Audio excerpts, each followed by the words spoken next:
बजायो ढोल। आज उदो का जो ज्ञान था वो पंगु बन गया और कहा, आज उदो विचार करने लगे कि मैं गोपियों की पैर छूने योग्य नहीं हूं, गोपियों के पैरों की चरणों की धूल को मस्तक से लगाया और कहा, गोपियों सुबह का सूरज जब निकलेगा तब मैं कन्हैया को लेकर के आ जाऊंगा। जैसे ही उद्धव ने मथुरा के लिए प्रस्थान किया, गोपियां के लिए उद्धव हमारी सुन हमारी सुन हमारी सुनने सुनने 6 महीने लगे, 6 महीने। आज नहीं, आज उद्धव के लिए मैंने सबकी सुन लिया। उद्धव ने दौड़ लगाई मथुरा के लिए। जैसे पहुंचे कन्हैया ने कहा, आइए ज्ञानी जी। उद्धव ने कहा, कन्हैया जले पर नमक मत डालो, तुम जैसा कठोर मैंने दुनिया में कोई नहीं देखा। क्या बोल करके आए थे जसोदा मैया से, क्या बोल करके आए राधा रानी गोपियों से, परसों की बोल करके आए, कितने वर्ष हो गए आप नहीं गए। क्या हालत हो रही है जसोदा मैया की, क्या हालत हो रही है गोपियों की, राधा रानी की। प्रभु जल्दी चलो, मैं उन्हें वचन दे करके आया हूं।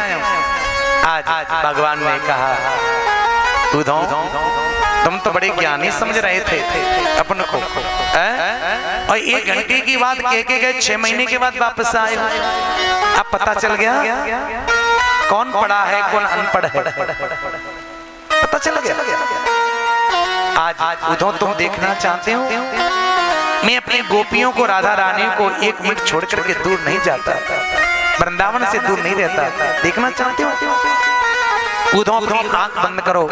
जैसे ही उद्धव ने अपनी आंखें बंद की, हजारों गोपियां और राधा रानी प्रकट हो गई।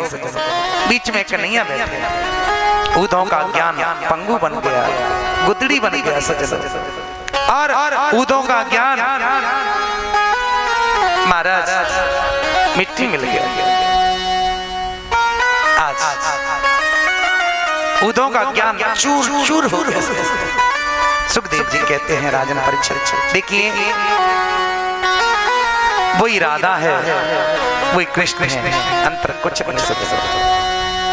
शरीर 2 है, प्राण एक है, एक। और आज मेरे कन्हैया अक्रू काका के घर पधारे, कुब्जा के घर पधारे। सुखदेव जी कहते हैं, राजन परीक्षित आज कंस की पत्नी थी अस्थि प्राप्ति, जरासंध से जाकर के शिकायत की। प्रेम से बोलेंगे राधे राधे, शांति से। और बेटे भगवान की बारात आ रही है, बफर तैयार है खाने के लिए, चिंता मत करो। ठंडा तो मिल ही गया स्वागत में, बात करोगे तो बफर कैंसिल करवा दूंगा, ध्यान रखना। घर पे रोटी बनानी पड़ेगी जाकर के। प्रेम से बोलेंगे राधे राधे। सुखदेव जी कहते हैं, राजन परीक्षित आज कंस की पत्नी अस्थि प्राप्ति है, उन्होंने जाकर के जरासंध से शिकायत की। जरासंध ने मथुरा पर चढ़ाई कर दी सज्जनों। 17 बार मेरे प्रभु कन्हैया ने जरासंध को हरा दिया। 18वीं बार जरासंध ने 11,000 ब्राह्मणों को पूजा पाठ पर बैठा रहा और कहा, यदि मैं आपकी कन्हैया से युद्ध में जीत गया, इतना पैसा दूंगा, इतना धन दूंगा कि बैठे बैठे राज्य करना, किसी घर पे पूजा पाठ करने की जरूरत नहीं पड़ेगी। और एक बात और ध्यान रखना, यदि मैं कन्हैया से आपकी हार गया कहीं तो 11,000 पंडितों को फांसी लगवा दूंगा, ये भी ध्यान रखना। अब ब्राह्मण घबराने लगे, प्रभु हमारी रक्षा करना, ये दुष्ट हमें नहीं छोड़ेगा, फांसी लगवा ही देगा, छोड़ेगा। आज जरासंध 18वीं बार सेना लेकर के आया। मेरे कन्हैया ने बलराम जी से कहा, बलराम भैया यहाँ से भाग चलो। बलराम जी ने कहा, क्या कह रहा है कन्हैया, हम क्षत्रिय हैं, युद्ध में से पीठ दे करके जाएंगे तो बदनामी होगी, बेइज्जती होगी, हम क्षत्रिय हैं। आज कन्हैया ने कहा बलराम भैया मैं नहीं चाहता कि 11,000 पंडितों को फांसी लगे, मैं नहीं चाहता। मेरा एक नाम तो माखन चोर है ही, और एक और पड़ जाए तो क्या फर्क पड़ता, क्या फर्क पड़ता। आज विश्वकर्मा जी को बुलाया, विश्वकर्मा से कहा एक काम करो, 20 समुद्र में सोने की द्वारका का निर्माण कर दो। विश्वकर्मा जी ने 20 समुद्र में सोने की द्वारका का निर्माण कर दिया, निर्माण कर दिया। जरासंध भारी सेना लेकर के आया, अब मेरे कन्हैया बलराम जी युद्ध में से भागने लगे। जैसे भागने लगे, जरासंध कहता है डरपोक है, युद्ध में से पीठ दे करके भाग रहा है। आगे आगे कन्हैया भाग रहे हैं, पीछे पे जरासंध। कन्हैया भागते भागते गए और जाकर के एक पहाड़ के ऊपर चढ़ गए। जैसे चढ़े, जरासंध ने पहाड़ के चारों तरफ आग लगा दी। जैसे आग लगाई, अब मेरे कन्हैया ने छलांग लगाई, द्वारका में पहुंच गए। बोले रणछोड़ भगवान की जय हो, द्वारकाधीश भगवान की जय हो। भगवान का एक नाम रणछोड़ नाम पड़ा भगवान का, और द्वारका के राजा कहलाने लगे, द्वारकाधीश हो गए। सोते हुए ध्वंसियों को द्वारका में बुलाया। जब वो सुबह जगे तो दरवाजा ढूंढने लगे, द्वार कहां, द्वार कहां, तो नाम ही पड़ गई द्वारका। द्वारकाधीश कहलाने लगे। रेवती नाम की पुत्री रेवती के साथ कन्हैया का बलराम जी का विवाह हुआ। रेवती नाम की पुत्री रेवती के साथ बलराम जी का विवाह हुआ। अब कन्हैया मन में विचार करने लगे, सोचने लगे कि भैया बलराम भैया की तो शादी है गई, अब हमारी भी शादी होनी चाहिए, हमारा विवाह होना चाहिए। पर कन्हैया का पीछे का रिकॉर्ड देखो, फाइल उठा करके देखो कन्हैया की, कन्हैया ने कोई अच्छा काम किया ही नहीं है। ऐसे कोई चोर डाकू के साथ अपनी बेटी का विवाह करेगा क्या? बताओ, क्या मेरे कन्हैया की शादी की कमी है क्या? अरे साहब, मेरे कन्हैया के तो 1000 ब्याह हो जाएंगे, 1000 ब्याह। सुखदेव जी कहते हैं राजन परीक्षित, आज एक कुंडनपुर के राजा हैं भीष्म राजा, के राजा भीष्म को नाम विदर्भापतिर्महान, तस्य पंचा भवान पुत्रा कन्या का चबराननः। कुंडनपुर के राजा हैं भीष्म राजा, उनके यहाँ 5 बेटा हैं, पर कोई बेटी नहीं है, कोई बेटी नहीं। आज भीष्म राजा एक सरोवर में स्नान करने के लिए गए। सरोवर में एक कमल के फूल पर एक बेटी को देखा, कन्या को देखा। भीष्म राजा ने उस बेटी को गोदी में लिया। भीष्म राजा विचार करने लगे कि हमारे घर कोई बेटी नहीं थी, चलो भगवान हमें एक बेटी दे दी। उस बेटी को घर लेकर के आए। नारद जी ने कहा महाराज आपके यहाँ ये बेटी है, ये लक्ष्मी स्वरूपा है और इसका नाम रुक्मणी होगा, और लक्ष्मी का विवाह नारायण के अलावा किसी के साथ हो नहीं सकता। आज रुक्मणी जी धीरे धीरे बड़ी हो रही हैं सज्जनों, रुक्मणी बड़ी हो रही है। रुक्मणी शादी योग्य हुई। आए रुक्मणी का जो भाई है ना रुक्मी, गया घर से और शिशुपाल के साथ रुक्मणी की सगाई पक्की करके आ गया। और आकर के कहा पिताजी मैं रुक्मणी की सगाई पक्की करके आया हूँ, अब परसों रुक्मणी का स्वयंवर होने वाला है, परसों। पर बड़े बड़े राजा आएंगे पिताजी स्वयंवर में, पर रुक्मणी से कहना पिताजी माला शिशुपाल के गले में डालें और किसी के गले में नहीं डालें। इस बात को जैसे रुक्मणी को पता चला कि मेरी सगाई भाई शिशुपाल के साथ करके आया है, रुक्मणी अपनी भाभी के पास गई, जाकर कहा भाभी भैया मेरी सगाई करके आए हैं शिशुपाल के साथ, और मैंने तो हमेशा द्वारकाधीश कन्हैया को चाहा है। आज मैं क्या करूं? रुक्मणी की भाभी ने कहा अभी कुछ नहीं बिगड़ा है, एक काम करो, बढ़िया सुंदर एक चिट्ठी लिखो और चिट्ठी लिख करके और पंडित जी के द्वारका भेज दो।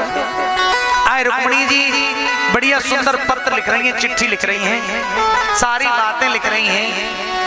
प्रभु ये मत सोचना कि जान नहीं पहचान नहीं, ऐसी चिट्ठी लिख के भेज दी। प्रभु मैंने आपको देखा नहीं है, मैंने आपके गुणों को सुना है। प्रभु परसों मेरा स्वयंवर होने वाला है और मेरा भैया मेरी सगाई शिषपाल के साथ करके आ गया, पर मैं शिषपाल के गले में माला नहीं डालूंगी। मैंने आपको चाहा है, आप आना जरूर। रुक मन जाना नहीं, बड़ी बेइज्जती हो जाएगी, बदनामी हो जाएगी। कोई वस्तु शेर को मिलनी चाहिए, कोई सियार ले जाए तो बेइज्जती नहीं है। आप आना जरूर, पर मैं शिषपाल के गले में माला नहीं डालूंगी। आप ये सोचिए कहाँ आऊं, कैसे आऊं? रुक्मणी लिख रही है चिट्ठी में, प्रभु हमारे गांव की परंपरा है कि हमारे गांव से बाहर कात्यायनी मैया का मंदिर है, गौरी मैया का मंदिर है।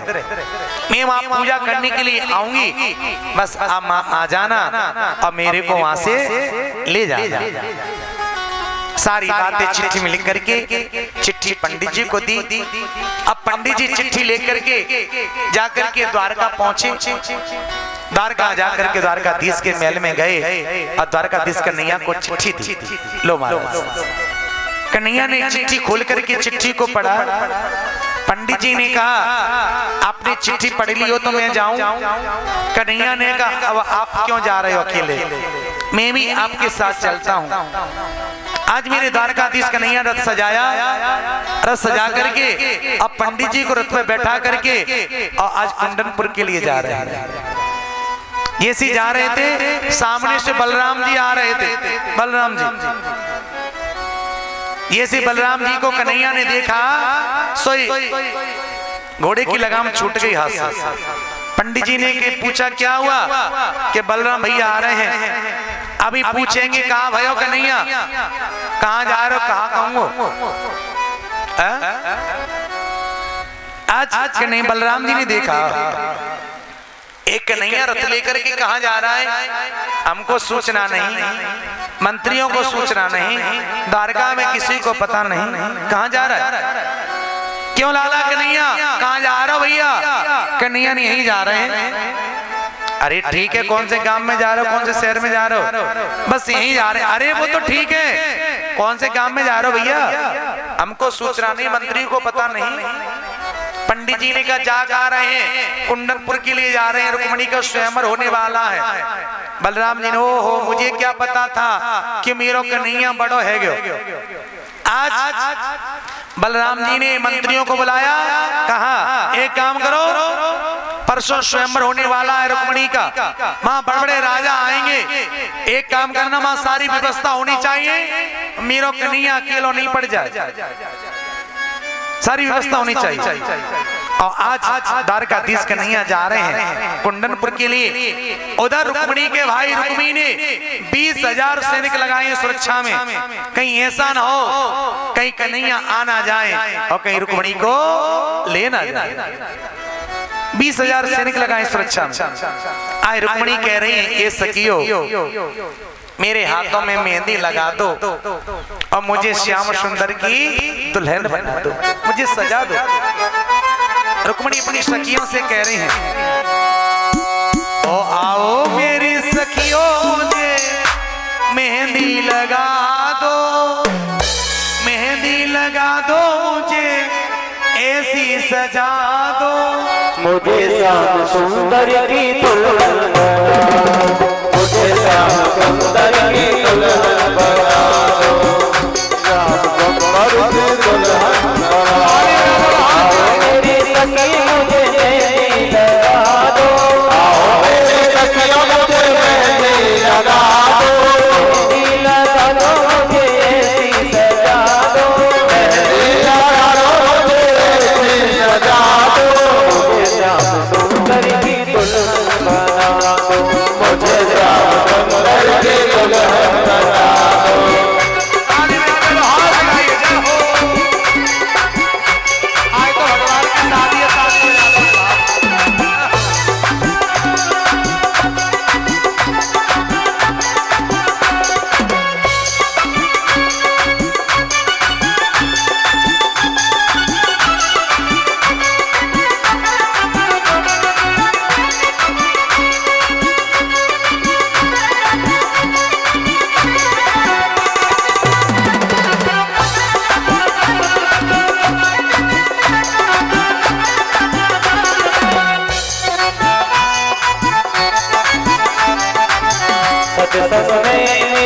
चर्चा चलाई, सत्संग में मेरी चर्चा चलाई, सत्संग में मेरी चर्चा चलाई, सत्संग में मेरी चर्चा चलाई, सतगुरु ने मेरी कीनी सगाई, सतगुरु ने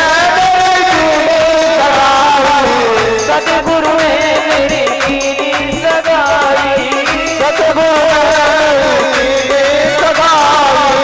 सतगुरु ने मेरी कीनी सगाई, सतगुरु ने मेरी कीनी सगाई, उनको बुरा में हंसने करा दो, उनको बुरा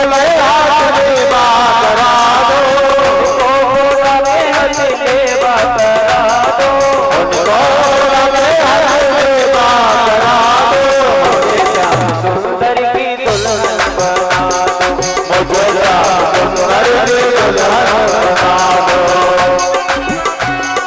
ताली बजाते प्रेम से गाइए क्या हो।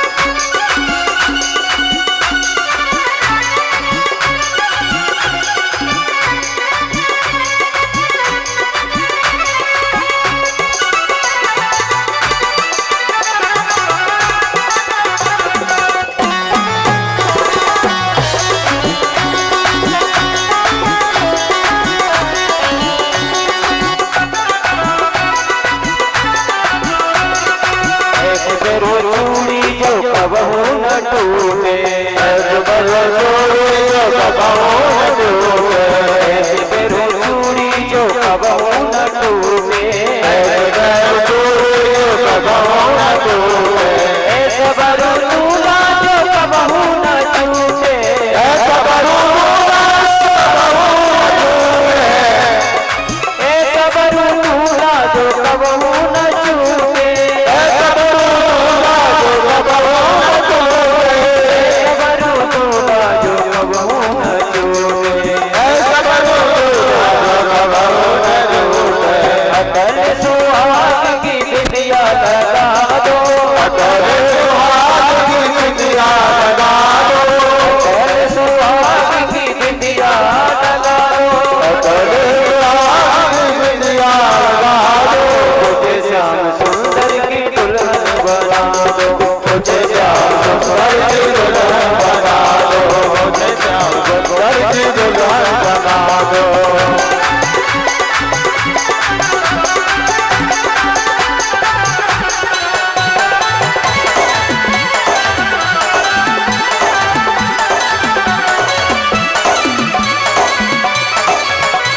से बोलेंगे राधे आय रुक्मणी जी 20,000 सैनिक सुरक्षा में लगे हैं और रुक्मणी जी गौरी मैया का पूजन करने के लिए आ रही हैं। गौरी मैया का जैसे ही मंदिर में पहुंची जाकर के गौरी मैया का पूजन कर रही हैं, बार बार सोच रही हैं कन्हैया अभी तो आए नहीं द्वारकाधीश। मेरे कन्हैया मंदिर के पीछे रथ खड़ा किया और जैसे भीड़ में अंदर जाने लगे एक सैनिक ने भैया कौन आप कहां से, तब मेरे कन्हैया मंद मंद मुस्कुराने लगे, हंसने लगे। जैसे हंसने लगे और मेरी कन्हैया की हंसी में तो सारी दुनिया फंस जाती है।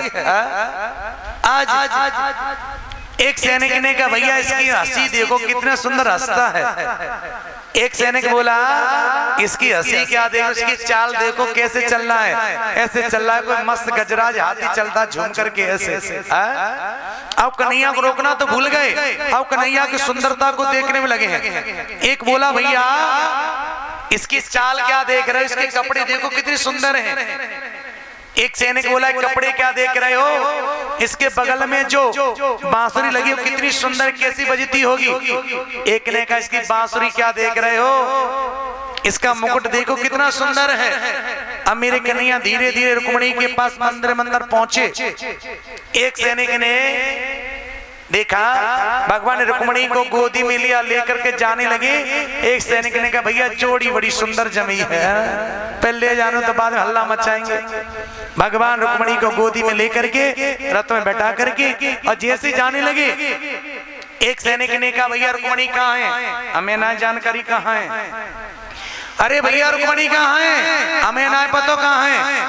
एक सैनिक बोला बताऊं मैं कहाँ है, आज जल्दी बता कहाँ है रुक्मिणी। कि वो सामला सलोना आया वो ले तो गया। अरे तब से क्यों नहीं बताया, मैंने तो इसीलिए नहीं बताया था कि जोड़ी बड़ी सुंदर जमी है, पहले जाने से तब हल्ला मचाऊंगा ले गए ले गए ले गए, है ना। जब रुक्मिणी के भाई रुक्मिणी को पता चला कि द्वारकाधीश कन्हैया आए और रुक्मिणी को ले गए, तुरंत रथ को सजाया और रथ का पीछा किया। रुक्मिणी के भाई गए कन्हैया रुक जाओ, एक कन्हैया रुक जाओ, ये तुमने अपनी मैया का दूध पिया हो तो कन्हैया द्वारकाधीश रुक जाओ। जैसे कहा ना तुरंत कन्हैया अपने रथ को रोक दिया और रोक करके और जैसे रथ से नीचे उतर करके और जैसे रुक्मिणी को मारने के लिए दौड़े, तुरंत रुक्मिणी ने पैर पकड़ लिए, प्रभु मेरे भैया को मत मारो, मेरी भाभी का स्वाग उजड़ जाएगा, भाभी के बदौलत से आम मिले हैं। मेरे कन्हैया ने रुक्मिणी को पकड़ा, पकड़ करके रस्सी से और रथ के पहिया से बांध दिया और जा रहे हैं द्वारका के लिए। बलराम जी ने दूर से देखा भैया बहू भी बैठी है, कन्हैया रथ चला रहा है, पर ये रथ के पहिया में गोल गोल कौन घूम रहे हो, कौन घूम रहा है। रथ जाकर कन्हैया ने खड़ा किया। आज पूछा क्यों कन्हैया ये रथ में पहिया से कौन बना है। कन्हैया ने बंधे कौन है, साले साहब है, साले साहब। आज बलराम जी ने बहुत डांट लगाई, बहुत डांट लगाई। कन्हैया अच्छी बात नहीं है तुम्हारी, है ना, खोलो उसको, खुलवाया। और आज का रुक्मिणी बुरा मत मानना, ये शुरू से ज्यादा चंचल, ज्यादा उद्यमी, अंदर से बुरा नहीं है। आज रुक्मिणी के पिता भीष्म राजा ने कहा बेटा अपने बेटाओं से, बेटा इस अपनी मन की मलिनता को त्यागो, मुझे अपनी बेटी का विवाह द्वारकाधीश के साथ करने दो। आज रुक्मिणी के पिता भीष्म राजा ने कुमकुम से बड़ी सुंदर पत्रिका लिख करके और द्वारका भेजी। और बलराम जी कन्हैया को दूल्हा बना करके और बारात लेकर के कुंडनपुर के लिए आ रहे हैं सज्जन, कुंडनपुर के लिए। और रुक्मिणी जी को आने दो, आइए बारात आ रही है भैया, बारात को जल्दी लाओ। और रुक्मिणी जी आ रही हैं गौरी मैया का पूजन करने के लिए और बारात भी आ रही है, बड़ा स्वागत करेंगे। आइए बड़े भाव से गाएंगे, ताली की सेवा करते हुए बड़े प्रेम से गाएंगे। रुक्मिणी जी कात्यायनी मैया का पूजन, गौरी मैया का पूजन करने के लिए आ रही हैं और बड़े प्रेम से झूमते हुए गाएंगे। देखिए आज भगवान की शादी है, नाच लेना। अपने बेटा के विवाह में तो नाचती सारी दुनिया नाचती है, पर भगवान की शादी में नाचो तब पता चले। तो रुक्मणी जी आ रही हैं, बड़े भाव से गाएंगे झूमते हुए। ओ आज मेरे श्याम की शादी है। किसकी शादी है? आज मेरे श्याम कन्हैया की शादी है। आज झूमते हुए गाएंगे। ओ आज मेरे श्याम की शादी है। हर श्याम की शादी है, मेरे घनश्याम की शादी है। आज मेरे श्याम की शादी है, आज मेरे श्याम की शादी है। आज मेरे श्याम की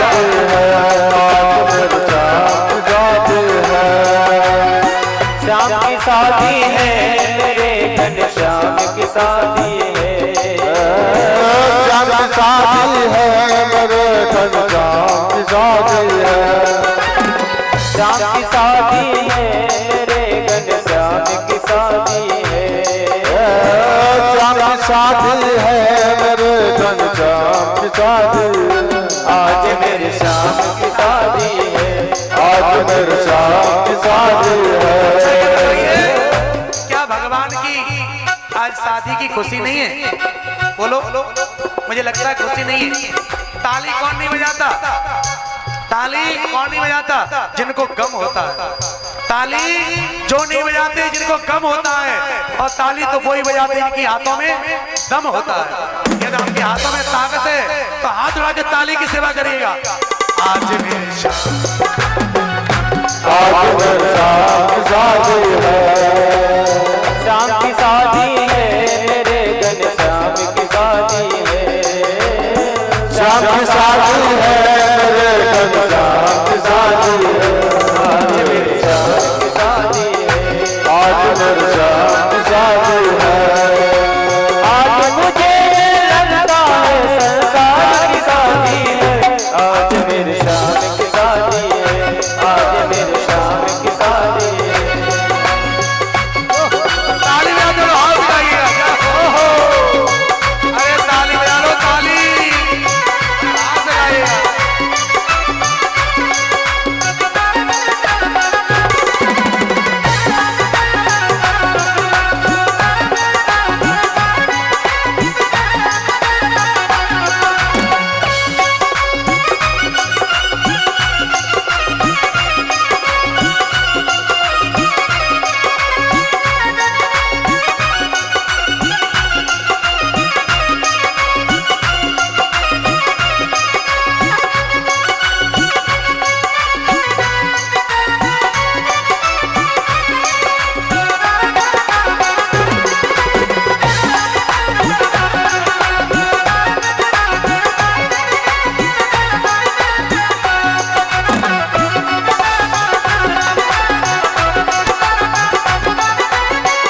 बनी है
घुमड़ी यूं मुस्कावे गाना मिल जावे घुमड़ी यूं मुस्कावे उसे गाना मिल जावे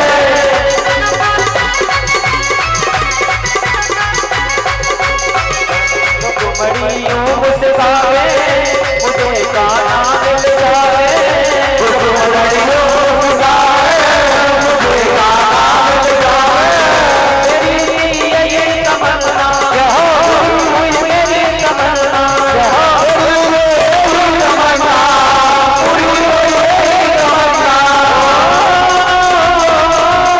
आज मुझे लगता है रौमात की शादी है आज मेरी शादी की शादी है आज मेरी शादी की शादी है रात शादी है मेरे घर रात शादी है रात शादी है मेरे घर रात शादी है आज मेरी रात शादी है आज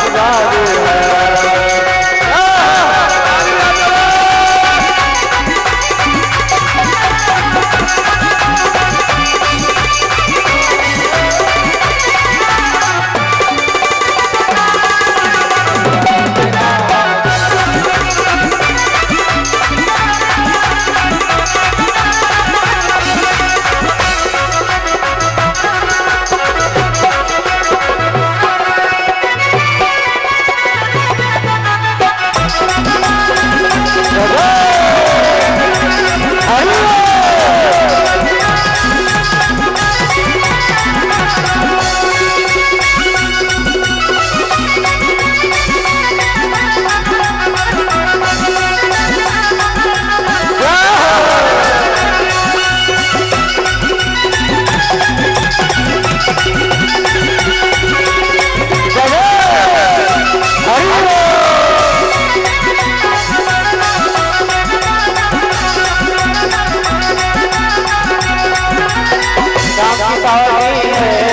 रात शादी है